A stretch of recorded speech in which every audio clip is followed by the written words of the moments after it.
Pada zaman dahulu kala, di sebuah pulau bernama Buyan, tinggallah sepasang kakek dan nenek yang sangat miskin. Mata pencaharian si kakek adalah mencari ikan di laut. Meski hampir setiap hari kakek pergi menjala ikan, namun hasil yang didapat hanya cukup untuk makan sehari-hari saja. Suatu hari ketika si kakek sedang menjala ikan, tiba-tiba jalannya terasa sangat berat. Seperti ada ikan raksasa yang terperangkap di dalamnya. Wah, pasti ikan yang sangat besar, pikir si kakek. Dengan sekuat tenaga si kakek menarik jalannya. Namun ternyata tidak ada apapun kecuali seekor ikan kecil yang tersangkut di jalannya. Rupanya ikan kecil itu bukan ikan biasa. Badannya berkilau seperti emas dan bisa berbicara seperti layaknya manusia. Kakek, tolong lepaskan aku. Aku akan mengabulkan semua permintaanmu, kata si ikan emas. Si kakek berpikir sejenak, lalu katanya, aku tidak memerlukan apapun darimu, tetapi aku akan melepaskanmu. Pergilah. Petik 2 tanda titik. Kakek melepaskan ikan emas itu kembali ke laut, lalu dia pun kembali pulang.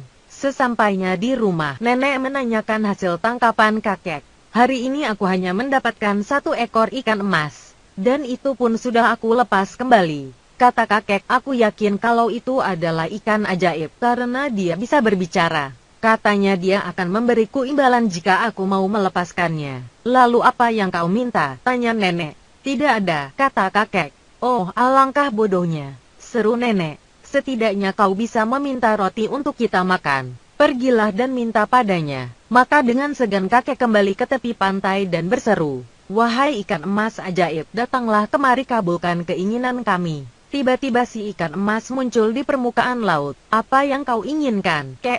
Katanya. Istriku marah padaku, berikan aku roti untuk makan malam, maka dia akan memaafkanku. Pinta si kakek. Pulanglah, aku telah mengirimkan roti yang banyak ke rumahmu, kata si ikan. Maka pulanglah si kakek. Setibanya di rumah, didapatinya meja makan telah penuh dengan roti. Tapi istrinya masih tampak marah padanya, katanya. Kita telah punya banyak roti, tetapi wastafel kita rusak, aku tidak bisa mencuci piring. Pergilah kembali ke laut, dan mintalah ikan ajaib memberikan kita wastafel yang baru, kata nenek. Terpaksa si kakek kembali ke tepi laut dan berseru, wahai ikan emas ajaib, datanglah kemari kabulkan keinginan kami. Ups, ikan emas muncul. Apalagi yang kau inginkan, kek? Nenek menyuruhku memintamu agar memberikan kami wastafel yang baru, pinta kakek. Baiklah, kata ikan. Kau boleh memiliki wastafel baru juga. Si kakek pun kembali pulang. Belum lagi menginjak halaman, si nenek sudah menghadangnya. Pergilah lagi. Mintalah pada si ikan emas untuk membuatkan kita sebuah rumah baru.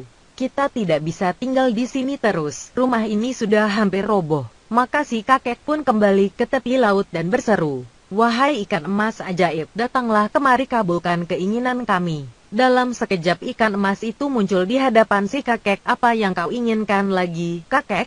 Buatkanlah kami rumah baru, pinta kakek. Istriku sangat marah. Dia tidak ingin tinggal di rumah kami yang lama karena rumah itu sudah hampir roboh.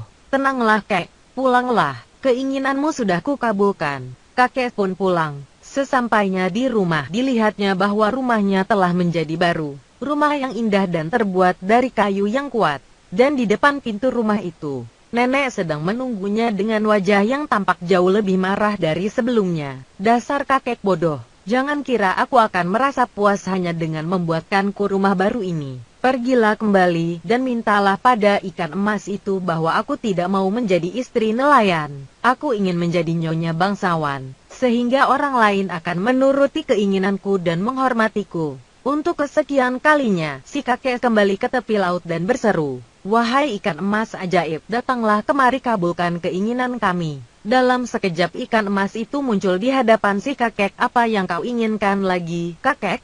Istriku tidak bisa membuatku tenang. Dia bahkan semakin marah. Katanya dia sudah lelah menjadi istri nelayan dan ingin menjadi nyonya bangsawan. Pinta, kakek, baiklah, pulanglah. Keinginanmu sudah dikabulkan, kata ikan emas. Alangkah terkejutnya si kakek ketika kembali ternyata kini rumahnya telah berubah menjadi sebuah rumah yang megah. Terbuat dari batu yang kuat, 3 lantai tingginya, dengan banyak sekali pelayan di dalamnya. Si kakek melihat istrinya sedang duduk di sebuah kursi tinggi sibuk memberi perintah kepada para pelayan. Halo istriku, sapa si kakek. Betapa tidak sopannya, kata si nenek. Berani sekali kau mengaku sebagai suamiku. Pelayan, bawa dia ke gudang dan beri dia 40 cambukan.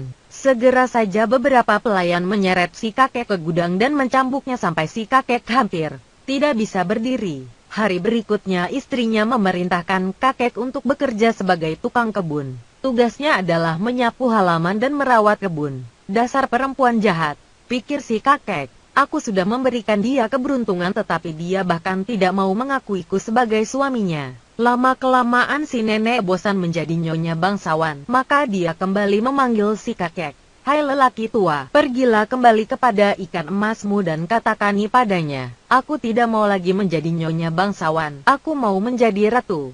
Maka kembalilah si kakek ke tepi laut dan berseru, wahai ikan emas ajaib, datanglah kemari kabulkan keinginan kami. Dalam sekejap ikan emas itu muncul di hadapan si kakek. Apa yang kau inginkan lagi, kakek? Istriku semakin keterlaluan. Dia tidak ingin lagi menjadi nyonya bangsawan tetapi ingin menjadi ratu. Baiklah, pulanglah, keinginanmu sudah dikabulkan, kata ikan emas. Sesampainya kakek di tempat dulu rumahnya berdiri, kini tampak olehnya sebuah istana beratap emas dengan para penjaga berlalu lalang. Istrinya yang kini berpakaian layaknya seorang ratu berdiri di balkon dikelilingi para jenderal dan gubernur. Dan gitu dia mengangkat tangannya. Drum akan berbunyi diiringi musik dan para tentara akan bersorak-sorai. Setelah sekian lama si nenek kembali bosan menjadi seorang ratu. Maka dia memerintahkan para jenderal untuk menemukan si kakek dan membawanya ke hadapannya. Seluruh istana sibuk mencari si kakek. Akhirnya mereka menemukan kakek di kebun dan membawanya menghadap ratu. Dengar lelaki tua, kau harus pergi menemui ikan emasmu. Katakan padanya bahwa aku tidak mau lagi menjadi ratu. Aku mau menjadi dewi laut sehingga semua laut dan ikan-ikan di seluruh dunia menuruti perintahku. Kakek terkejut mendengar permintaan istrinya. Dia mencoba menolaknya. Tapi apa daya, nyawanya adalah taruhannya. Maka dia terpaksa kembali ke tepi laut dan berseru, wahai ikan emas ajaib, datanglah kemari kabulkan keinginan kami. Kali ini si ikan emas tidak muncul di hadapannya. Kakek mencoba memanggil lagi, namun si ikan emas tetap tidak mau muncul di hadapannya. Dia mencoba memanggil untuk ketiga kalinya. Tiba-tiba laut mulai bergolak dan bergemuruh. Dan ketika mulai mereda muncullah si ikan emas. Apa yang kau inginkan lagi, kakek?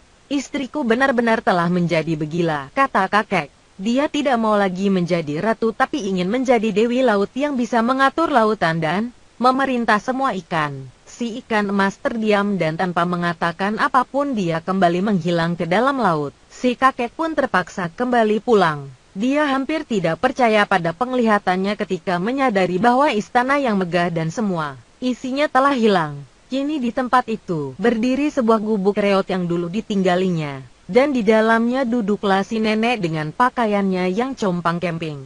Mereka kembali hidup seperti dulu. Kakek kembali melaut. Namun seberapa kerasnya pun kakek bekerja, hasil yang didapat hanya cukup untuk makan sehari-hari saja.